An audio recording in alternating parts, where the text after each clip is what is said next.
Em 1897, o menino Edward e seu pai Bob Blair, que havia perdido sua esposa recentemente, saem de Seattle e vão rumo à Corrida do Ouro em Klondike, que fica no noroeste do Canadá e ao leste da fronteira do Alasca. Ouro, ouro, ouro! As manchetes da época deixavam claro que se você embarcasse nessa corrida, você estaria rico, muito rico. O sonho de riqueza para um pai solteiro como Bob Blair trazia conforto e esperança para alguém que estava abatido por dentro. A viagem consistia de barco até o Alasca e uma longa caminhada a pé pelas montanhas geladas, onde várias mortes aconteciam por conta das avalanches. E ainda tinham que percorrer um trecho em barcos com muitos improvisos pelo rio Yukon. Com muita sorte, Bob e seu filho Edward chegaram ao seu destino, Dawson City. A cidade havia crescido de repente. Comerciantes, construtores, meretrizes, burocratas e por aí já dá uma ideia de como a cidade havia se transformado. O aconchego de Bob e seu filho era um quarto em cima de um bar.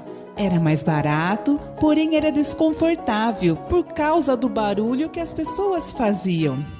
Assim que o Bob comprou um lote para garimpar, ele foi para a Colina do Ouro, enquanto seu filho ficava grande parte do tempo caminhando pela cidade. Não havia muitas crianças para Edward brincar, e por isso ele brincava muitas vezes sozinho perto do rio. Certa vez, ele se afastou da cidade e foi bem próximo à floresta. E lá ele encontrou um menino índio que usava uma máscara em seu rosto e começou a brincar com ele. A comunicação era através de gestos, pois eles não entendiam a língua um do outro. Dias foram se passando e Bob não conseguiu garimpar nenhum ouro, o que começou a o deixar nervoso. Enquanto isso, Edward continuava a se encontrar com o menino índio e as brincadeiras alegravam seu dia na ausência do seu pai. Certo dia, os dois brincaram tanto que acabaram a descansar perto do rio. Edward, percebendo que o menino índio estava dormindo, ele tratou de ver o rosto dele e acabou tirando a máscara. Edward se assustou ao ver o rosto do menino índio com as marcas de cicatrizes profundas, como se tivesse sido arranhado por uma fera. Mas outra coisa que também chamou sua atenção foi a máscara estar um pouco pesada. E quando ele virou a máscara para o lado de dentro, ele viu que era feita de ouro, o que fez com que ele ficasse encantado com todo aquele brilho. Em seguida, ele colocou de volta a máscara do menino índio, que acabou acordando. Depois, se despediram e foram para suas casas. Quando chegou a noite, Edward percebeu que seu pai estava preocupado e comentando para um sujeito no bar que não conseguiu nada de ouro e que se em uma semana ele não encontrasse, eles iriam morar na rua, pois não teriam como pagar o aluguel do quarto. Ouvindo seu pai conversando, surgiu uma ideia em sua mente sobre a máscara do menino índio. E naquela noite, ele bolou o que ele iria fazer. No outro dia, Edward foi ao encontro do menino índio que já estava perto do rio ou esperando para brincar. Assim que o menino índio o viu, ele acenou para Edward, que foi em sua direção. Quando ele se aproximou, ele tirou a máscara do menino índio e o empurrou com muita força para dentro do rio. E a forte correnteza o levou para a corredeira abaixo. Com a máscara em mãos, Edward foi correndo para seu alojamento e ficou aguardando seu pai retornar para casa. Quando Bob chegou, Edward mostrou a máscara para seu pai, que ficou maravilhado ao ver ouro ali presente. Enquanto Edward ia lhe contando como conseguiu aquela máscara, seu pai já foi colocando as roupas, ferramentas e alimentos dentro das bolsas e, em seguida, desceu para o bar fazer o pagamento do aluguel para sair dali o quanto antes. Era hora de voltar para Seattle, pois estariam ricos assim que vendessem aquela máscara. Assim que fez o pagamento no bar, foi com seu filho Edward até o porto esperar a saída de um barco. Na ânsia de sair logo dali, ele olhava para todos os lados com medo de alguém vir atrás deles. Logo que o barco chegou, descia mais gente, na esperança de se enriquecer e ter uma vida fácil ali naquela cidade, o que não era bem assim, como anunciado. Então, eles subiram no barco e puderam ficar mais tranquilos.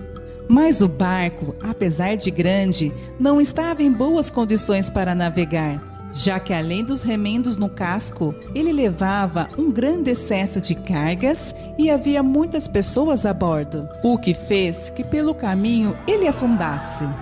Muitas gritarias poderiam ser ouvidas de longe, e quando Bob e Edward estavam na água, começaram a gritar por socorro. Socorro! Socorro! Edward não soltava a bolsa que continha a máscara de ouro, e Bob tentava salvar alguns dos seus pertences que estavam indo embora. Muitas pessoas estavam se afogando e morrendo ali mesmo. E vendo o desespero dessas pessoas, a tribo indígena que morava próximo ao rio foi em direção às pessoas para salvá-las. O menino índio avistou Edward, que estava quase se afogando. Então, ele nadou até Edward e o levou até a margem do rio. Envergonhado por ver o rosto do menino índio, ele abriu a bolsa e entregou a máscara de ouro para ele. O menino índio sorriu e agradeceu, balançando com a cabeça. Mas Bob, de longe, ao ver que Edward entregou a máscara para o menino índio, nadou até a margem do rio e repreendeu Edward por aquela atitude. Ao chacoalhá-lo com tanta força, Edward não conseguiu se segurar e deslizou na pedra e caiu para dentro do rio novamente. E a corredeira o levou para bem longe. Seu pai Bob gritou: Edward! E nunca mais seu corpo foi encontrado. Com o fim da Corrida do Ouro, em 1899, a cidade, que fervilhava de garimpeiros, passou a ficar quase deserta. O que restou foi alguns garimpeiros que ainda perseveravam e almejavam por encontrar ouro naquele chão coberto de neve. Bob decidiu não ir mais embora para Seattle, pois escolheu morar para sempre em Dawson City.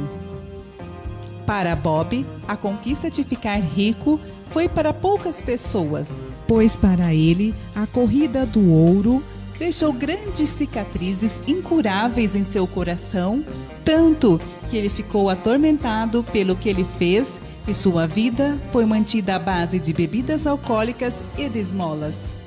Já o menino índio, que sempre visitava o rio, levava flores e fazia um cântico de agradecimento pelo que Edward fez ao entregar a máscara de ouro, que tinha um significado muito grande.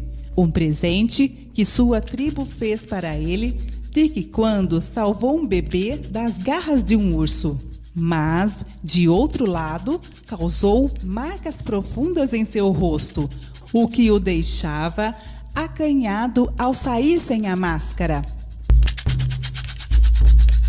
Para o menino índio, achar ouro naquelas circunstâncias é como procurar tesouros escondidos. E o mais fácil foi encontrar um grande amigo que deixou em sua vida apenas a lembrança de uma louca aventura do século XIX.